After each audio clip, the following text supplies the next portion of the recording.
ನಮಸ್ಕಾರ, ಒಂದೇ ಮಾತರು. ನಿನ್ನೆ ದಿನ ಮೈಸೂರಿನ ಒಂದು ಉದಯಗಿರಿ ಅಂತಕ್ಕಂಥ ಒಂದು ಬಡಾವಣೆ, ಅಲ್ಲೊಂದು ಪೊಲೀಸ್ ಠಾಣೆ ಇದೆ. ಪೊಲೀಸ್ ಠಾಣೆ ಮುಂದೆ ಒಂದಷ್ಟು ಮುಸಲ್ಮಾನರು ತಮ್ಮ ಧರ್ಮದ ಅವಹೇಳನೆ ಆಗಿದೆ, ಯಾರೋ ಒಬ್ರು ಸುರೇಶ್ ಅಂತಕ್ಕಂಥವ್ರು ಪೋಸ್ಟ್ ಮಾಡಿಬಿಟ್ಟಿದ್ದಾರೆ. ಈ ದೆಹಲಿ ಚುನಾವಣೆ ಅದರ ವಿಜಯ ಆದ ನಂತರ ಬೇರೆ ಬೇರೆಯವರು ಬೇರೆ ಬೇರೆ ರೀತಿಯ ಒಳಗಡೆ ತಮ್ಮದೇ ಆದಂಥ ರೀತಿಯ ಒಳಗಡೆ ಅದನ್ನು ವಿಮರ್ಶೆ ಮಾಡಿದ್ದಾರೆ. ಹೀಗೆ ಅವರು ಕೂಡ ಒಂದು ಯಾವುದೋ ಒಂದು 3D ಇಡಿಯಟ್ಸಿನ ಒಂದು ಫೋಟೋವನ್ನು ಬೇರೆ ಬೇರೆ ರೂಪದಲ್ಲಿ ಹಾಕಿದ್ದಾರೆ. ಅದು ಅವರ ಒಂದು ವಾಕ್ ಸ್ವಾತಂತ್ರ್ಯ ಮತ್ತು ದೇಶದ ಸಂವಿಧಾನ ಕೊಟ್ಟಿರ್ತಕ್ಕಂಥ ಅವಕಾಶದ ಮೇಲೆ ಅವ್ರು ಮಾಡಿದ್ದಾರೆ. ತಪ್ಪು ಮಾಡಿದರೆ ದೇಶದ ಸಂವಿಧಾನದಲ್ಲಿ ಶಿಕ್ಷೆ ಕೊಡೋಕ್ಕೂ ಅವಕಾಶ ಇದೆ, ಅದನ್ನು ಹೋಗಿ ಕೊಡ್ಬೋದಾಗಿತ್ತು ಅವರು. ಆದರೆ ಇದನ್ನು ಒಂದು ರೀತಿ ಏನೋ ಒಂದು ಧರ್ಮದ ಅವಹೇಳನ ಆಗಿಬಿಟ್ಟಿದೆ ಅಂತ ಭಾವಿಸ್ಬಿಟ್ಟು ಅದನ್ನು ಬಹಳ ಉದ್ರೇಕವಾಗಿ ಅದನ್ನು ಚಿತ್ರಿಸುವಂಥ ಕೆಲಸವನ್ನು ಸ್ಥಳೀಯ ಮುಸಲ್ಮಾನರು ಕೂಡ ಮಾಡಿದ್ದು ಕೂಡ. ಸ್ಥಳೀಯ ಮುಸಲ್ಮಾನರು ಮಾಡಲಿ, ನಮಗೇನು ಬೇಜಾರಿಲ್ಲ. ಇದು ಅವರು ಜೀವ ಇರೋಷ್ಟು ಕಾಲದಲ್ಲಿ ಈ ಥರದ್ದು ಮಾಡ್ತಾನೆ ಇರ್ತಾರೆ. ಆದರೆ ಒಂದು ಸರ್ಕಾರವಾಗಿ ಹೇಗೆ ನಡ್ಕೊಳ್ಬೇಕು ಅಂತೇಳಿ, ಒಂದು ಸರ್ಕಾರವಾಗಿ ಎಷ್ಟು ಒಂದು ವಿವೇಕ ಇಲ್ಲದೆ ಈ ಸರ್ಕಾರ ನಡ್ಕೊಂಡಿದೆ ಅಂತೇಳಿ. ರಾತ್ರಿ ಕ್ಷಣ ಮಾತ್ರದಲ್ಲಿ ಒಂದು 5-6 ಸಾವಿರ ಜನ ಪೊಲೀಸ್ ಠಾಣೆ ಮುಂದೆ ಸೇರ್ತಾರೆ ಅಂತಂದ್ರೆ ಪೊಲೀಸರು ಏನು ಗೆಣಸ್ಕೆತ್ತಿದ್ರ? ಇವರ ಇಂಟೆಲಿಜೆನ್ಸ್ ಏನ್ ಕೆಲಸ ಮಾಡಿತ್ತು?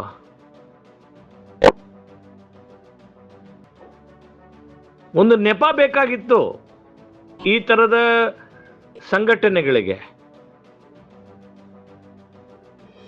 2014ನೇ ಇಸ್ವಿ ಒಳಗಡೆ ಇದೇ ತರ ನೆಪವನ್ನ ಹೊಡ್ಡಂತ ಅಲ್ಲಿ ಆ ಭಾಗದ ಒಳಗಡೆ ರಾಜುವಿನ ಹತ್ಯೆ ಆಯಿತು. ಫೆಬ್ರವರಿ ಒಳಗಡೆ ಏನಾರು ಒಂದು ನಾವು ಮುಸಲ್ಮಾನರು ನಮ್ಮ ಸಾಮರ್ಥ್ಯ ಇದೆ, ನಮ್ಮ ಅಲ್ಲಿ ಶಕ್ತಿ ಇದೆ ಅಂತ ತೋರಿಸ್ಕೊಳ್ಳುವಂತ ಪ್ರಯತ್ನ ಮಾಡ್ತಾರೆ.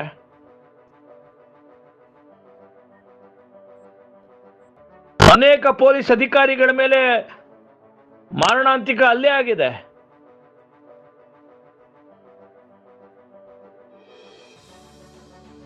ಸಂವೇದನೆ ಇಲ್ದಿರ್ತಕ್ಕಂಥ ಕಾಂಗ್ರೆಸ್ಸಿನ ಮಂತ್ರಿ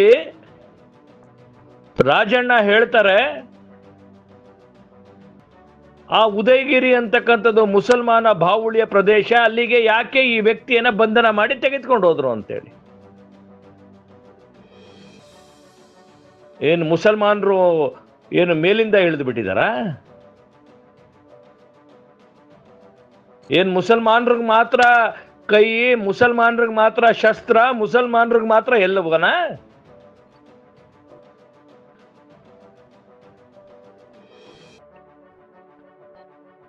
ಯಾರೋ ಗಾಂಧಿ ಹಿಂದೂಗಳು ಹೇಳಿ ಮುಸಲ್ಮಾನ ಗುಂಡ ಅಂತ ಹೇಳ್ಬಿಟ್ರೆ ಅದು ಗಾಂಧಿ.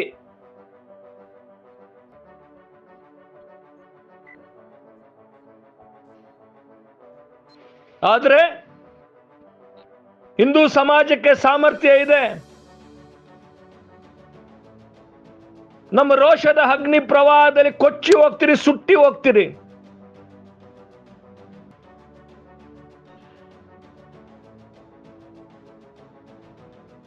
ಕಾಂಗ್ರೆಸ್ಸಿನ ಈ ಕಳೆದ 1.5 ವರ್ಷದ ಆಡಳಿತ ನೋಡಿದಾಗ ಜಿಗುಪ್ಸೆ ಬರುತ್ತೆ.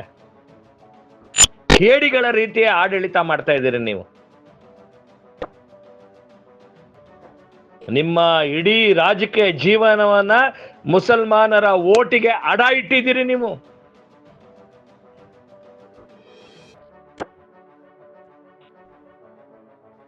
ಷಂಡರ ರೀತಿ ವರ್ತನೆ ಮಾಡ್ತಾ ಇದ್ದೀರಿ ನೀವು. ಪೌರುಷದ ಸಾಮರ್ಥ್ಯನೇ ನಿಮ್ಗೆ ತೋರಿಸ್ಕೊಳಕ್ ಗೊತ್ತಾಗ್ತಾ ಇಲ್ಲ ನಿಮ್ಗೆ.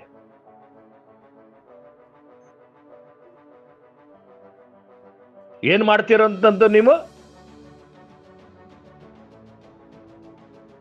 ಪ್ರತಿಭಟನೆ ಮಾಡಿದ್ರೆ ಅದನ್ನ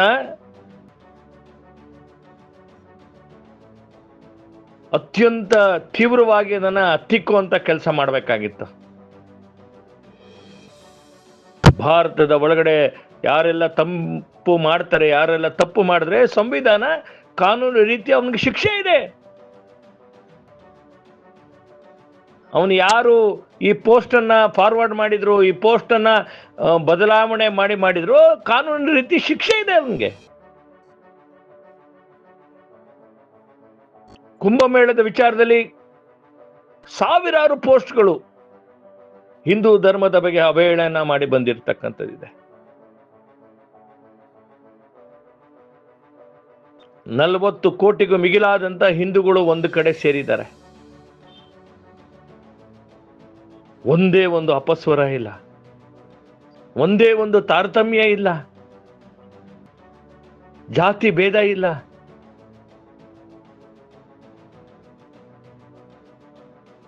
ಇಷ್ಟು ದೊಡ್ಡ ಕೋಟ್ಯಾಂತರ ಜನ ಒಂದು ಕಡೆ ಸೇರಿದ್ರು ಕೂಡ ಒಂದು ಸಣ್ಣ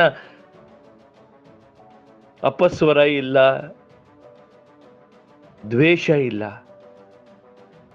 ಯಾವುದೋ ಸಮುದಾಯವನ್ನ ಟಾರ್ಗೆಟ್ ಮಾಡಿಲ್ಲ.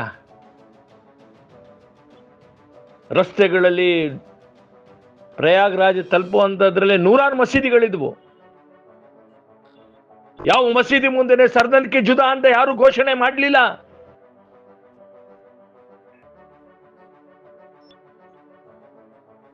ಶಾಂತದಿಂದ ತನ್ನ ಧರ್ಮದ ಕೆಲಸವನ್ನ, ಧಾರ್ಮಿಕ ಆಚರಣೆಯನ್ನ ಮಾಡಿ ಹೋಗಿದ್ದಾರೆ.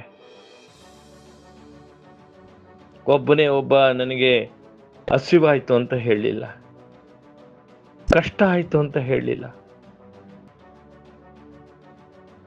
ಸರ್ಕಾರ ತಾರತಮ್ಯ ಮಾಡಿತು ಅಂತ ಹೇಳಿಲ್ಲ. ಈ ದೇಶದ 35% ಜನಸಂಖ್ಯೆಯ ಜನ ಒಂದು ಪ್ರದೇಶದ ಒಳಗಡೆ ಹೋಗಿ ಬಂದಿದ್ದಾರೆ. ಯಾಕೆ ಮುಸಲ್ಮಾನರು ಮಾತ್ರ ಈ ತರ?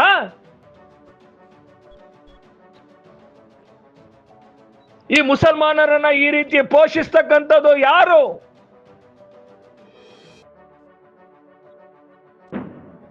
ಓಟಿನ ಸಲುವಾಗಿ ಕಾಂಗ್ರೆಸ್ ಸ್ವಾತಂತ್ರ್ಯ ಪೂರ್ವದಿಂದ ಇಲ್ಲಿ ತನಕ ಮುಸಲ್ಮಾನರನ್ನ ಓಲೈಕೆ ಮಾಡಿ ಮಾಡಿ ದೇಶವನ್ನ ಅಭದ್ರತೆ ಮಾಡುವಂತ ಕೆಲಸವನ್ನ ಮಾಡಿದ್ರಿ.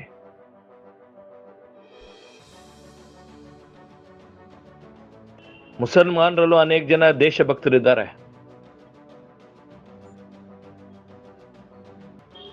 ಅವರೆಲ್ಲ ಅನೇಕ ಜನ ಅವಿದ್ಯಾವಂತರಿದ್ದಾರೆ. ಅವರಿಗೆ ಹೇಳಬೇಕಾಗಿತ್ತು ನೀವು ತಪ್ಪು ಮಾಡ್ತಾ ಇದ್ದೀರಿ ಅಂತ ಹೇಳಿ. ಥಿಯೋಕ್ರಸಿ ಮಾಡಿ ಹೊಸ ರಾಷ್ಟ್ರ ಮಾಡಿದಂತ ಪಾಕಿಸ್ತಾನದ ಪರಿಸ್ಥಿತಿ ಇವತ್ತೇನಿದೆ? ಪಾಕಿಸ್ತಾನ ಇವತ್ತು ಭಿಕ್ಷೆ ಬೇಡೋ ಸ್ಥಿತಿಲಿದೆ. ಒಂದು ಹೊತ್ತಿನ ಊಟಕ್ಕೆ ಇವತ್ತು ಪರಿತಪಿಸಬೇಕಾಗಿದೆ, ಬೇರೆಯವರ ಹತ್ರ ಭಿಕ್ಷೆ ಬೇಡ್ತಾ ಇದೆ.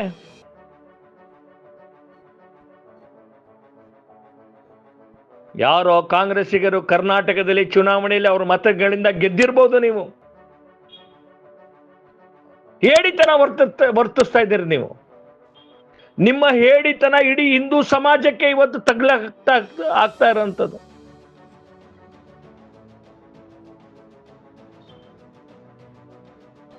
ತನ್ವೀರ್ ಸೇಠ್ ಆ ಪ್ರದೇಶದ ಶಾಸಕ. ಅವರನ್ನ ಇದೇ ವ್ಯಕ್ತಿಗಳು ಕತ್ತನ್ನು ಕುಯ್ದ್ರು. ತನ್ನ ಮೇಲೆ ಕೊಲೆ ಮಾಡಿದಂಥವ್ರ ಮೇಲೆ ಅವನಿಗೆ ಪ್ರತೀಕಾರವಾಗಿ ಸತ್ಯ ಹೇಳಕ್ಕೆ ತಾಕತ್ತಿಲ್ದಿರುವಂತ ಶಾಸಕ ತನ್ವೀರ್ ಸೇಠ್.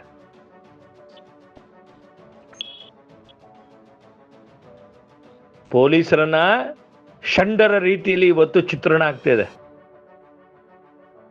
ನಾನು ಪತ್ರಕರ್ತರು ಹೋಗಿ ಅಲ್ಲಿಯ ಘಟನಾವಳಿಗಳನ್ನ ಟಿವಿ ಒಳಗಡೆ ತೋರಿಸ್ಕೊಳ್ಳಕ್ಕೆ ಇವತ್ತು ಭಯಭೀತರಾಗಿದ್ದಾರೆ.